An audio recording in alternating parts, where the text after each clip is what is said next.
अस्सलाम वालेकुम नाज़रीन, खुश आमदीद कहते हैं प्रोग्राम आप देख रहे हैं फ्रंट पेज। नाज़रीन, आज हमारे मेहमान हैं जनाब ताहिर हसन खान साहब और उनकी मौजूदगी का फ़ायदा उठाते हुए सारे ख़बरें तो हम डिस्कस करेंगे, लेकिन कुछ और बातें भी यकीनन करेंगे क्योंकि बहरहाल उनका मुझसे बहुत ज़्यादा तजुर्बा है, लोगों से मुलाकात का भी, सहाफ़त का भी। उस्मान बुज़दार बेहतरीन वज़ीर आला बनेंगे, शहबाज शरीफ ने उनके मुतालिक घटिया ज़बान इस्तेमाल की, आपकी काबिलियत क्या है? भुट्टो को अयूब, नवाज़ को ज़िया लाए। ये रोज़ाना जंग की आज की सुर्खी। जाने वाले सरमायाकार वापस आ रहे हैं। करप्शन की वजह से बड़ी कंपनियां मुल्क छोड़ गई थीं, अब मुल्क ऊपर उठ रहा है, हर लीडर को जवाबदेह होना होगा। वज़ीर आज़म, मुझे पार्लियामेंट में बोलने नहीं दिया जाता, इसलिए मैं यहाँ कहूँगा कि वज़ीर आला पंजाब का मकसद पैसे बनाना नहीं, वो फैक्ट्रियाँ, शुगर मिल्स बेटों को अरबपति बनाएंगे, ना रिश्तेदारों को नवाजेंगे। उनमें आजिज़ी है। यहाँ बाप बेटा कागज़ लिए फिर रहे हैं कि हमें विरासत में सियासी जमात मिली। क्या जमहूरियत में ऐसा होता है? मियाँ वाली में यूनिवर्सिटी के कॉन्वोकेशन से खिताब। फौरी आमदनी बढ़ाने के लिए मज़ीद टैक्स वसूली के इक़दाम किए जाएँ। IMF का पाकिस्तान से मुतालबा। मईशत में इस्तेहकाम चाहते हैं, इस्लाहाती पैकेज का जायज़ा ले रहे हैं। हम समझते हैं पैकेज का मकसद बिगाड़ को ख़त्म करके प्राइवेट सेक्टर में सरगर्मियों को बढ़ाना है। Resident chief. अफ़गानिस्तान हमले की कोशिश के बाद मज़ार शरीफ का पाकिस्तानी कौंसल खाना बंद। हुकूमत को बैरूनी एजेंडे के लिए मुसल्लत किया गया, हर सूरत साजिश नाकाम बनाएंगे फजलुर रहमान। रोज़ाना एक्सप्रेस। मज़ार शरीफ में हमले की कोशिश के बाद पाकिस्तानी काउंसलेट बंद। मीडिया नुमाइंदों का पेशावर मीरान शाह गुलाम खान बॉर्डर टर्मिनल का दौरा। अफ़गान हुकूमत में तालिबान की शमूलियत से इस्तेहकाम आएगा, दाइश का मुकाबला किया जा सकेगा। फ़ौजी तर्जुमान। सानह साहिवाल शवाहिद के लिए आवाम से अपील की, ताउन की अपील, इश्तहार जारी। हज़रत नाज़रीन, PS 94 ज़िमनी इलेक्शन में भी MQM कामयाब, कारकुनों का जश्न। नाज़रीन, ये उर्दू अखबारात की ख़बरें हैं, अंग्रेज़ी अखबारात पे थोड़ी देर में बात करते हैं। और जैसे मैंने आपको बताया कि ताहिर हसन खान साहब हमारे आज के मेहमान हैं, इन्हें खुश आमदीद कहते हुए सलाम अर्ज़ करते हैं। अस्सलाम वालेकुम ताहिर साहब।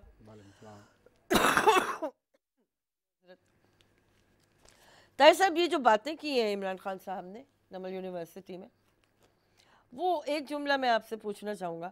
मुझे पार्लियामेंट में बोलने नहीं दिया जाता, उन्हें कौन रोकता है पार्लियामेंट में बात करने से? वो उनका ज़ाहिर के हक़ है, आइनी भी, कानूनी भी, हर तरह से अवाम ने मैंडेट दिया है वज़ीर आज़म में।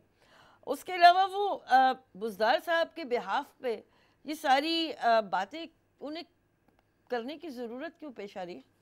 नहीं, देखिए फ़िज़ा, एक तो बात यह है कि पार्लियामेंट्री रूल्स में प्राइम मिनिस्टर जब खड़ा होता है तो तमाम लोगों को रोक दिया जाता है और उनको अलाउ किया जाता है कि आप पहले बात करें। सही।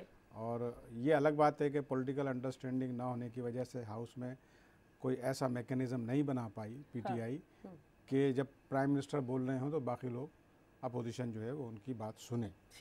चूँकि उससे पहले माहौल गर्म कर दिया जाता है इतना कि फिर अपोजिशन जो है वो अपना स्कोर सेटल करने में लग जाती है और फिर प्राइम मिनिस्टर जो है वो नहीं बोलना चाहते या नहीं बोल पाते। एक तो शिकायत ये रही कि वो 3 महीने के बाद पार्लियामेंट में तशरीफ़ लाए, वो भी बजट था इसलिए उनको आना पड़ा। तो वो आएँ, अपना पोजीशन लें, बात करें और फिर जो वहाँ पॉलिटिकल सेटलमेंट है उसको भी तो करना पड़ेगा। स्पीकर वहाँ मैं समझता हूँ इतने मेहनत कर रहे हैं, इतनी कोशिशें कर रहे हैं कि कोई ऐसा सेटलमेंट हो जाए कि अपोजिशन और रूलिंग पार्टी बैठ के हाउस की प्रोसीडिंग जो है स्मूथली चलाने की पोजीशन में आ जाएं। और वो बार बार कोशिश करते हैं और बार बार सबोताज हो जाता है। कोई भी एक मिनिस्टर खड़ा होके, मोस्टली तो 2-3 ही हैं, वो खड़े होते हैं और फिर वो हाउस का माहौल जो है वो ऐसा नहीं रहता कि फिर इमरान खान को स्मूथ सेलिंग मिले या उनको स्पेस मिले कि वो अपनी बात कर सकें। दूसरी बात आपने कही कि यूनिवर्सिटी में कन्वोकेशन में उन्होंने जो स्पीच की और बुज़दार साहब को, जाहिर है कि वो एक उनकी एक अपनी पॉलिसी रही है। जब वो क्रिकेट में थे तब भी वो जिस खिलाड़ी पे डट जाते थे तो वो डट जाते थे, भले वो कुछ भी ना करके दे, लेकिन उनकी एक ज़िद रहती थी कि मैं इसके पीछे खड़ा रहूँगा। तो आज भी वो उसी पॉलिसी पे कायम हैं और बोजदार साहब को वो मुस्तकिल प्रमोट कर रहे हैं और उनके पीछे खड़े हुए हैं। अच्छा, ये पीछे खड़े होने की वजह ये नहीं है कि कोई अपोजिशन वहाँ उनके लिए कोई मसला खड़ा कर ली। बात यह है कि मसला तो उनकी अपनी पार्टी के अंदर है। हाँ। क्योंकि अब वहाँ कहा जा रहा है कि 5 या 6 चीफ मिनिस्टर काम कर रहे हैं। सही बात। तो हर आदमी जो है वो कोशिश करेगा कि वो आगे आ जाए, बोजदार साहब को पीछे कर दिया जाए। तो वो अपने लोगों को मेरा ख्याल है मैसेज दे रहे हैं कि जनाब बोजदारी रहेगा, आप ज़्यादा एक्टिव ना हों और ज़्यादा इनके ख़िलाफ़ ऐसी बातें ना करें। तो एक मसला तो ये है। दूसरी बात ये है कि ज़ाहिर है कि बोजदार साहब का एडमिनिस्ट्रेशन कंट्रोल ना होने के बराबर है, और ये भी कहा जा रहा है कि एडमिनिस्ट्रेशन कंट्रोल जो है वो इस्लामाबाद से होता है, बनी गाला से। तो इसमें ज़ाहिर है कि इमरान खान साहब के ऊपर सारे ब्लेम आएंगे, और अगर बोजदार साहब की जगह कोई बेहतर चीफ मिनिस्टर होता तो शायद उनको इतनी ज़्यादा इल्ज़ामात की सामना नहीं करना पड़ता। इसलिए कि पंजाब के लोगों के पास 2 बड़े रोल मॉडल मौजूद हैं, चौधरी परवेज़ इलाही और शहबाज शरीफ साहब। पंजाब के लोगों का मिजाज ये है कि स्ट्रॉन्ग चीफ मिनिस्टर हो जो पुरानी बात डिलीवर तो खर साहब जैसा बंदा जी जी जी, इससे पहले चले जाएं आप तो खर थे, और जनाब रामे साहब और दूसरे लोग थे। तो वो लोग उस तरह की चाहते हैं, और थोड़ा सा वो चाहते हैं कि एक इम्प्रेसिव चीफ मिनिस्टर हो, ताकि क्योंकि जब वो लोग आपस में बातें करते हैं पंजाब के और दूसरे सूबों के आपस में, तो फिर उनको वो बड़ी काफ़ी उनको वो होती है कि आपका चीफ मिनिस्टर क्या है। तो वो उस वक्त बड़े सुबकी महसूस करते हैं। अच्छा। क्योंकि जाहिर है कि वो चाहते हैं कि एक अच्छा चीफ मिनिस्टर हो, और जो अच्छा चीफ मिनिस्टर नहीं होगा तो वो सेंट्रल गवर्नमेंट से अपने हुकूक भी लेके नहीं आ पाएगा। अच्छा, क्या बुराई क्या नज़र आ रही है बोजदार साहब में? और दूसरा सवाल मैं आपसे ये पूछूंगी कि इमरान खान साहब ने ऐसा बंदा जो इतना मकबूल लोगों में नहीं है, नहीं जानते थे लोग, यानी एक वीक बज़ाहिर एक वीक शख्स को क्यों उन्होंने सेलेक्ट किया? क्या उनके पास लोग नहीं थे, या लॉबीज इतनी ज़्यादा थी कि वो किसी को भी नाराज़ नहीं करना चाह रहे थे और उन्होंने बीच का रास्ता निकाल लिया, आसान रास्ता निकाल लिया? क्या था? मेरा ख्याल है यही जो आपने बात कही यही थी, और चूँकि वहाँ काफ़ी कैंडिडेट्स थे सीएम बनने के लिए, और उनके पीछे काफ़ी मजबूत लॉबीज़ भी थी कि हर आदमी चाहता था या तो वो बने या उसका कोई आदमी चीफ मिनिस्टर बने। तो इमरान खान ने ये सलूशन निकाला, लेकिन ये सलूशन मैं नहीं कहूँगा, ये एक पुअर चॉइस है, और वो अगर बेहतर चॉइस करते तो वो अच्छा इंप्रेशन जाता, और जो पंजाब का चीफ मिनिस्टर आता तो बहुत सारे फेडरल गवर्नमेंट के मसाइल यहाँ पे रिजॉल्व हो जाते, ज़्यादा प्रेशर भी नहीं आता फेडरल गवर्नमेंट पे, और प्राइम मिनिस्टर जो है वो इजीली अपने प्लान को एग्जीक्यूट कर पाते। तो वो तो उनकी अपनी चॉइस थी। बहरहाल हम तो उसको कुछ नहीं कह सकते, इसलिए कि पार्लियामेंट्री डेमोक्रेसी में तो नंबर ऑफ़ गेम का ताल्लुक होता है। नंबर ऑफ़ गेम उनके पास ज़्यादा थे, लेकिन इतने भी ज़्यादा नहीं है। मैं समझता हूँ कि अगर पीपल्स पार्टी उस वक्त रोल प्ले ना करती तो पंजाब में गवर्नमेंट बनना भी मुश्किल हो जाता। बिल्कुल सही। पीटीआई का। बिल्कुल सही। तो वो बिल्कुल जो है वो उस पर बैठे हुए, और वो मेरा ख्याल ये इम्प्रेशन भी देने में कामयाब हो गए कि ये तो ऐसी कमज़ोर सा चीफ मिनिस्टर है, तो ये शायद अपोजिशन को कोई तंग वंग नहीं करेगा। तो हाँ, एक मेरा ख्याल एक फीलिंग ये है, लेकिन इस तरीके से नहीं चलती हुकूमतें चलाना बहुत मुश्किल और बहुत ही उसका काम है, पेशेंस का। ताहिर साहब, आपने जो बात की है, वज़ीर आज़म साहब गुज़िश्ता कई महीनों से ऑब्जर्वेशन यही है कि पंजाब की काबीना की मीटिंग भी खुद ही बैठ के ले रहे होते हैं, जबकि उन्होंने केपीके में ऐसा कुछ नहीं किया था। सारे खटक साहब की अपनी एक पुरानी हिस्ट्री है पॉलिटिकल। दूसरी जानिब केपीके के हवाले से बहुत खबरें आती रही हैं कि फिर वहाँ पे जमात इस्लामी की नाराज़गी भी सामने आई थी। फिर उनके अपने पार्टी के लोगों ने भी कुछ नाराज़गियों का इजहार किया, लेकिन इमरान खान साहब ने केपीके के मामले में तो मुदाखलत नहीं की थी। देखिए, ज़ाहिर है केपीके एक तो छोटा सूबा है, फाटा पाटा ये सब निकाल दें तो वो 4-5 डिस्ट्रिक्ट की गवर्नमेंट बनती है, इससे ज़्यादा नहीं है। सही है। लेकिन पंजाब एक बहुत बड़ा सूबा है, और उसके रिसोर्स भी बहुत ज़्यादा हैं। तो यानी जो मौजूदा सेंसस है उसके मुताबिक तो 12 करोड़ की आबादी है। बिल्कुल ऐसे ही। तो वहाँ रिसोर्सेज भी ज़्यादा हैं, वहाँ पे लोग भी ज़्यादा हैं, और चूँकि उनको वहाँ वोट भी ज़्यादा मिले हैं, ज़्यादा सीटें मिली हैं, तो वो कोशिश कर रहे होंगे कि पार्टी भी कुछ सर्वाइव कर जाए। लेकिन उनके प्लानर जो हैं वो मैं समझता हूँ कि वो ज़रा से कुछ वीक पढ़ रहे हैं। ठीक। और क्यों पढ़ रहे हैं ये तो जाहिर है कि वो खुद बेहतर समझते हैं। उनका सिलेक्शन ठीक था या कोई और प्रॉब्लम है, क्योंकि अब तो फाइनेंशियली भी देखें ना, पैसे आ रहे हैं आपके पास कई जगह से, आप खुद भी बता रहे हैं और फिर अनाउंसमेंट भी आ रही हैं कि मुख्तलिफ ममालिक आपको पैसे दे रहे हैं। तो फाइनेंशियल प्रॉब्लम अगर नहीं है तो फिर बेहतर डिलीवर करने के लिए कोई बेहतर लोग लाने चाहिए, अच्छी टीम लानी चाहिए।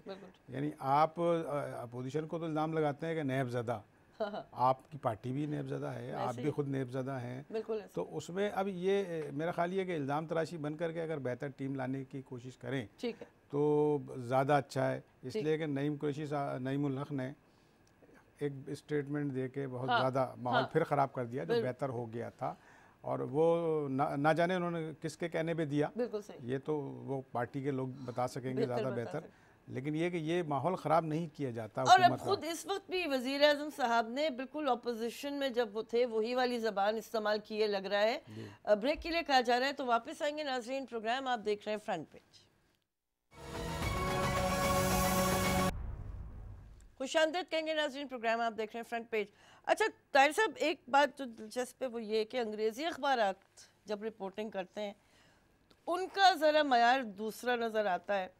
उर्दू के अखबारात में तो जो ज़रा चुपती हुई बातें वही सुर्खियाँ हैं, लेकिन न्यूज़ की हेडलाइन है Pakistan wins investors back PM, और डॉन कह रहा है foundation of true democracy being laid says Imran, जबकि ट्रिब्यून ने इस खबर को पहले सफ़े पे लगाया ही नहीं है।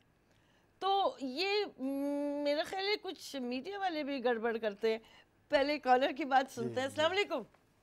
वालेकुम अस्सलाम जनाब अली। बस एक तो आपका अफसोस करना था आपके मामू जी और खालू के बारे में कि अल्लाह ताला उनको जवारी रहमत में जगह दे। आमीन आमीन। 3 नुक्ते पे बात करूंगा, आपकी इजाजत हो? जरूर कीजिए। तो बात ये है जी कि कल जो ज़िम्मी इंतखाब हुए जी जी 94 में गालिबन, जी वहाँ पे 92 चैनल और आपके ARY जो PTI की मीडिया सेल है, ARY न्यूज़, अच्छा, कहना ये था कि ये जो दोनों ये कह रहे थे कि असल जो मुकाबला है वो PTI और पीपल्स पार्टी में है। बहुत ही अफसोस होता है, किसी को इतना लेट डाउन ना करो कि वो, देखिए ये हकीकत है, इस हकीकत को नहीं तासुब कब तक करोगे तुम? पाकिस्तान के लिए अच्छा नहीं कर रहे हो आप लोग। सही। एक तो ये ARY में जो साबिर शाकिर साहब हैं वो निहायत ही तासुबाना गुफ्तगू करते हैं कराची के उर्दू बोलने वालों के खिलाफ, बहुत अफसोस है। अब दूसरी बात जो आपने बात की कि पंजाब के वजीर आला, जी जी, माजरत के साथ ऐसा लगता है कि अभी वो हल चला कर आए। उनकी बॉडी लैंग्वेज से ऐसा लगता है कि ये शख्स पढ़ा लिखा नहीं है। इसकी जो कंट्रोल है इस्लामाबाद में इमरान खान खुद कंट्रोल कर रहे हैं। ठीक है जी। अब तीसरी बात सरफराज की बात करूंगा कि सरफराज जो हमारे अहमद का कैप्टन थे जिनके ऊपर बैन लग गया, कहने उसने माफी भी मांग ली, सब कुछ किया, लेकिन ICC जो है वो उसका हमेशा से जो रवैया रहा है वो तासुब का रहा है पाकिस्तान के साथ। ठीक है। दूसरी बात ये थी कि हमारी जो क्रिकेट बोर्ड है जी जी, वो भी तासुब बरतती है कराची के खिलाड़ियों के साथ। देखिए फवाद आलम इतना अच्छा खिलाड़ी है, उसको नहीं ले रहे हैं। ये आखिर कब तक चलेगा? इनको कहें कि जी ये पाकिस्तान का सोचे। बिल्कुल सही, बहुत शुक्रिया जनाब, काफ़ी तफसील से आपने अपनी राय दी। अच्छा कुछ कहना चाहेंगे? नहीं, मेरा ख्याल ये है कि ओपिनियन है उनकी, और ये आम लोगों की ओपिनियन यही है तकरीबन सारे मामलात के ऊपर ही। तो जब पाकिस्तान में ही पाकिस्तानियों के ख़िलाफ़, जैसे उन्होंने कहा कि डिस्क्रिमिनेशन बढ़ता जा रहा है और एक दूसरे के ख़िलाफ़ जो है वो काफ़ी बातें की जाती हैं, तो बाहर से भी फिर होता है, फिर वो देखते हैं कि ये तो एज ए नेशन यूनाइट ही नहीं है, तो इनको दबोच लो, काबू कर लो, और इनके खिलाड़ियों के साथ या इनके जो भी मामलात हैं उसको डिस्टर्ब करो। वैसे तो ICC के बाद पाकिस्तान क्रिकेट बोर्ड ने अपना पॉइंट ऑफ व्यू तो दिया है, और उसने कहा है क्रिकेट बोर्ड ने कि ये ज़रा ज़्यादती हो रही है, लेकिन बहरहाल मेरा ख्याल है वो इतना स्ट्रॉन्ग नहीं था रिएक्शन। अच्छा, सवाल जो मैं आपसे पूछ रही थी कि ये जो बात निकाल के आगे पहुंचाने का तरीक़ाकार है, इससे भी तो मेरा ख्याल है कि भाम भी पैदा होता है, तलखी भी आती है, नहीं ऐसा नहीं होता? होता है, यकीनन होता है। हाँ। लेकिन देखिए इसमें मैं अर्ज़ करूँ कि जो आपकी मीडिया टीम है प्राइम मिनिस्टर की या मीडिया मैनेजमेंट है उनकी, सही। वो असल में मैं समझता हूँ कि थोड़ा सा कंट्रोल नहीं कर पा रहे हैं चीज़ों को, या वो खुद इस पैटर्न पे सही। को बेहतर समझते हैं कि तेज़ जुमले इस्तेमाल किए जाएं, ठीक। इसमें तंज हो, ताने हाँ, हों। हाँ। तो अगर वो खुद कूल डाउन करना चाहेंगे तो मीडिया फिर ज़ाहिर है कि कुछ नहीं कर सकता। हाँ जाहिर है। तो जब आप खुद ही जो है वो फायरिंग करेंगे तो उसके जवाब में क्या होगा, वो मीडिया उसको उछालेगा, हाँ, उसको सही है। प्ले अप करेगा। सही है। और उर्दू अखबारात में ज़ाहिर है कि उर्दू के जो जुमले हैं वो ज़्यादा हाँ तंज और उसका जो है जी। बहुत बेहतर तरीके से होते हैं। बिल्कुल। अंग्रेज़ी में तो खैर क्रिटिसाइज एक छोटा सा जुमला जी उससे जान छूट जाती है, बिल्कुल लेकिन सही। ज़ाहिर है उर्दू में बहुत वोकैबुलरी है, बहुत सारे उसमें ऐसे जुमले हैं और फिर वो चाहते हैं कि उनका रीडर जो है वो अट्रैक्ट हो। अट्रैक्ट हो। तो असल में तो उनकी मीडिया मैनेजमेंट जो है उसको बेहतर करने की ज़रूरत है। और ख़ुद गवर्नमेंट की तो हमेशा हर जगह कोशिश ही होती है कि कूल डाउन रहा जाए, बिल्कुल ठीक। ताकि सामने वाले को कम से कम मौका मिले आपके खिलाफ बात करने का और आपको स्पेस मिले काम करने और का। मेरे ख्याल है उर्दू अखबारात में कंपटीशन या मुकाबला आराई भी ज़्यादा है जी हाँ, अंग्रेजी बिल्कुल की है, निस्बत। बिल्कुल, ज़ाहिर है पढ़ने बिल्कुल। वाला तबका ज़्यादा है। जी जी बिल्कुल, उनकी रीडरशिप ज़्यादा ज़्यादा है। है। और उनको जो रीडरशिप उनकी इसीलिए है कि उस तरह की बातें वो जी। चाहती है, आवाम भी हाँ, चाहती है। हाँ। आपने आदत डाल दी है हाँ उनकी, बिल्कुल आदत डाल दी। तो अब उसके ऊपर कुछ नहीं किया जा सकता। नहीं मेरा किया ख्याल जा ये है कि अब ये तो पूरा मैकेनिज्म चेंज करने वाली सही बात कह है रहे हैं। और हमें इससे ज़्यादा यानी वो नहीं किया जा सकता, धकेला नहीं जा बिल्कुल सकता। ठीक है, बिल्कुल ठीक है। अस्सलाम वालेकुम। वालेकुम अस्सलाम, रियाज खान बोल रहा हूँ कराची से। फरमाइए रियाज साहब। बात यह है कि सरफराज नवाज ने जो किया वो सरफराज नवाज नहीं, सरफराज अहमद ने। जी सरफराज अहमद, सॉरी, जी, जी। सरफराज अहमद की है कि जब ये जो खिलाड़ी है ये सफीर है पाकिस्तान की। हेलो जी जी जी पाकिस्तान की नुमाइंदगी करते हैं और पूरी दुनिया देखती है। अगर ये जिस तरह शुएब अख्तर ने जब ये कप्तान बने थे तो पाकिस्तानी स्टार शुएब अख्तर ने इन्हें कहा था कि आप नाज़माबाद के कप्तान नहीं है, आप पाकिस्तान के कप्तान हैं। सही है। तो इस पे बड़े लोगों ने सवाल उठाए थे। उन्होंने बिल्कुल सही कहा था कि आप इनकी तरबियत होनी चाहिए और इन्हें बताना चाहिए कि जब आप कहीं पे मैच खेलने जाते हैं तो आपकी लैंग्वेज कैसी होनी चाहिए। बिल्कुल ठीक, बिल्कुल ठीक है। वैसे बात यह है कि ये खेल में चलता है और जनूबी अफ्रीका का रिकॉर्ड तो इस मामले में बहुत ही ख़राब रहा है। तो ये चलता है, ठीक है, कोई बात नहीं। अच्छा जी, एक और कॉलर है। अस्सलाम वालेकुम। हेलो, अस्सलाम वालेकुम। वालेकुम अस्सलाम। आपको मेरा सलाम दोनों को, आपका तारीफ भी जी, अल्लाह ताला मग़फ़िरत करे उनकी। आमीन सुना। अच्छा, मैं ये कहूँगा कि देखें, मैं उन लोगों में से हूँ जो ये नहीं कहूँगा कि नवाज शरीफ जो अच्छा काम करेगा मेरे लिए, चाहे पीस पार्टी हो, नवाज शरीफ हो, पीटीआई हो, सब बराबर है। ठीक है। मेरी सोच सिर्फ ये है कि पीटीआई के साथ मेरा 101% इस बात पे इत्तेफाक है कि ये आइंदा आने वाले 1-2 साल के अंदर हर आदमी कहने लगा कि हालात बहुत बेहतर हुए, क्योंकि ये लोग सोच के काम कर रहे हैं। टाइम जरूर लगेगा सोचने में। पहले जो लोग आते थे वो सोचते नहीं थे, अपने अपने मफादात को देखते थे। दूसरी चीज ये जो बड़ा बेहतरीन वजह है काम होने की, जब आप करप्शन नहीं करेंगे, आप भले से लोन ले पैसा लगाएंगे तो डेवलपमेंट नजर आएगी आम आदमी को। बिल्कुल ठीक है, ठीक है जनाब, बिल्कुल इंतजार भी करेंगे, वक्त भी गुजरेगा। ब्रेक लेते हैं, वापस आएंगे। प्रोग्राम आप देख रहे हैं फ्रंट पेज। जी खुशामदीद कहेंगे नाजरीन, प्रोग्राम आप देख रहे हैं फ्रंट पेज। 2-3 खबरें जिनके बारे में ज़रा जल्दी जल्दी से बात करते हैं। एक तो फवाद चौधरी साहब ये कह रहे हैं कि इमरान खान या पीटीआई हुकूमत को कोई ख़तरा नहीं। दूसरी जानिब एक ख़बर यह है कि तहरीक इंसाफ लीडरशिप से मायूस मुतअद्दिद रहनुमाओं के पीपल्स पार्टी में वापसी के लिए राब्ते, जबकि कल रात एक टिकर चल रहा था किसी चैनल पर जिसमें ये बिलावल भुट्टो साहब की जानिब से बात मंसूब की गई थी कि वो किसी भी ऐसे रहनुमा को पीपल्स पार्टी में दोबारा नहीं लेंगे जो पीपल्स पार्टी छोड़ के जा चुके हैं। अच्छा, और एक ख़बर ये भी है, हुकूमत का बनास्पति घी बनाने वाले कारखाने बंद करने का ऐलान। 2020 के बाद कहा जा रहा है बनास्पति घी पाकिस्तान में नहीं बनाया जाएगा, क्योंकि उसमें बहुत सा ऐसा मवाद शामिल किया जाता है जैसे सल्फ़र, जो सेहत के लिए नुकसानदेह है। तो ये ख़बरें फवाद चौधरी साहब ने ये क्यों कहा? देखिए, मेरा ख्याल ये है कि अब और जो वेल कनेक्टेड लोग हैं वो अब इस बात को फील कर रहे हैं कि इमरान खान साहब डिलीवर नहीं कर पा रहे, और आइंदा भी शायद यही रवैया रहेगा इनका। तो प्लान बी की बात अब शुरू की गई है। बहुत जल्दी नहीं है ये बात? बहुत जल्दी इसलिए है कि सारा का सारा ब्लेम जो है पीटीआई एक काम ये कर रही है कि सारा ब्लेम जा रहा है मुख्तदर हलकों पे, कि इनके कहने पे जैसे वो सारे काम ये कर रहे हैं, ये जो सारा माहौल बना रहे हैं ये उनके कहने पे हो रहा है। तो ज़ाहिर बदनामी उनकी हो रही है, जबकि वो इतनी मेहनत कर रहे हैं, पैसे भी वही ला रहे हैं बात करके। ये अफ़गानिस्तान का मामला इतना सीरियस उन्होंने देखिए कितना सेटलमेंट किया, बहुत पाकिस्तान की पॉलिसी के मुताबिक किया। तो अगर गवर्नमेंट से उनको सपोर्ट नहीं मिलेगी तो वो क्या करेंगे? ज़ाहिर प्लान बी की तरफ ही जो है वो गौर किया जा सकता है। और उस प्लान बी में देखिए पार्लियामेंट में इमरान खान को बहुत छोटी सी सपोर्ट है, और वो छोटी सी सपोर्ट किसी वक्त भी विड्रा हो सकती है, उनके रवैयों की बुनियाद पे भी हो सकती है, उनकी पॉलिसीज़ की बुनियाद पे भी हो सकती है।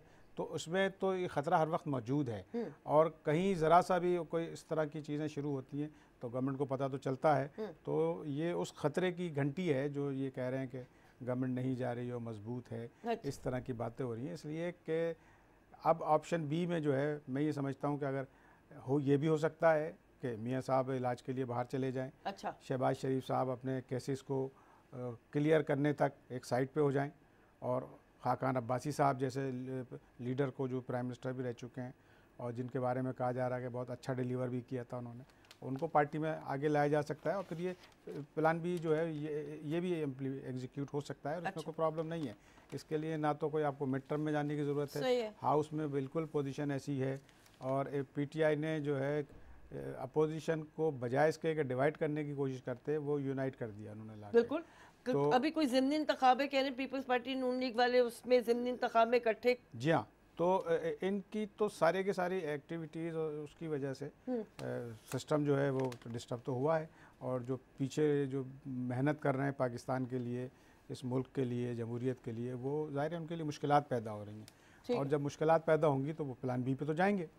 तो ये इनको ये महसूस हो रहा है कि कहीं कोई प्लान बी शुरू हो गया है। अच्छा। और उसकी वजह से अब ये थोड़े से परेशान भी हैं, उस तरह की बातें की जा रही हैं कि गवर्नमेंट मजबूत है और रहेगी और चलेगी। तो ये सारी चीज़ें जो हैं अब इनके ऊपर डिपेंड करती हैं, क्योंकि डिलीवर ये नहीं कर पाए, ये बात बिल्कुल फिलहाल तो लग रहा है। हाँ। अच्छा, बिल्कुल 1 से 1.5 मिनट रह गए। कराची का ये ज़िमनी इलेक्शन PS94, इसको किस नज़र से देख रहे हैं आप? देखिए, ये तो मैं समझता हूँ कि पीटीआई के ख़िलाफ़ जो है नो कॉन्फिडेंस है लोगों का, और जिस तरीके से एमक्यूएम को धकेल के और उसका पॉलिटिकल रोल ख़त्म करने की कोशिश की गई थी, ये उसके ख़िलाफ़ लोगों का एक मैं समझता हूँ कि जवाब है। और उन्होंने एमक्यूएम को दोबारा इलेक्ट किया है, और अच्छे खासे वोट पड़े हैं। बाई इलेक्शन में इतने सारे वोट पड़ना, लेकिन टर्नआउट तो फिर भी कम रहा है ना, 17% कह रहे हैं। इतना ही होता है, बाई इलेक्शन में इतना ही होता है। लेकिन उसके बावजूद भी एक बिल्कुल मरी हुई पार्टी जिसके पास रिसोर्सेज भी नहीं, वर्कर भी बेचारे डिस्पर्स हो चुके हैं, पता ही नहीं किधर को जाना उन्होंने। हाँ, उसके बावजूद भी अगर वो जीती है तो इसका मतलब वोटर ने जो है वो पीटीआई के खिलाफ वोट डाला है। और ये पीटीआई को खुद सोचना चाहिए कि कराची जैसे शहर में जहाँ इतनी सारी सीटें उनको मिली हैं, अब उनके खिलाफ इस तरह का वोट आ रहा है, तो ये उनके सोचने की बात है। बिल्कुल ठीक है। तो चलिए, टाइम आज बड़ी जल्दी गुजर गया, और भी बहुत सारी खबरें थी लेकिन मौका नहीं मिला, खासतौर पे अफगानिस्तान के हवाले से अहम डेवलपमेंट्स हैं, और फिर किसी वक्त इंशाल्लाह। जी, इसके लिए तो मैं समझता हूँ कि पाक फौज जो है मुबारकबाद के मुस्तहिक है। उसने बहुत मेहनत करके इस अमेरिका को टेबल पर ला के और अपनी मर्जी का फैसला करा है। ये बड़ी खुशाइन बात है। ठीक है, बहुत शुक्रिया ताहिर साहब। नाज़रीन, आपका शुक्रिया, प्रोग्राम में दिलचस्पी ली आपने, अपनी राय दी, और कल इंशाल्लाह फिर मुलाकात करेंगे। ख्याल रखिएगा, इजाज़त दीजिए, अल्लाह हाफ़िज़।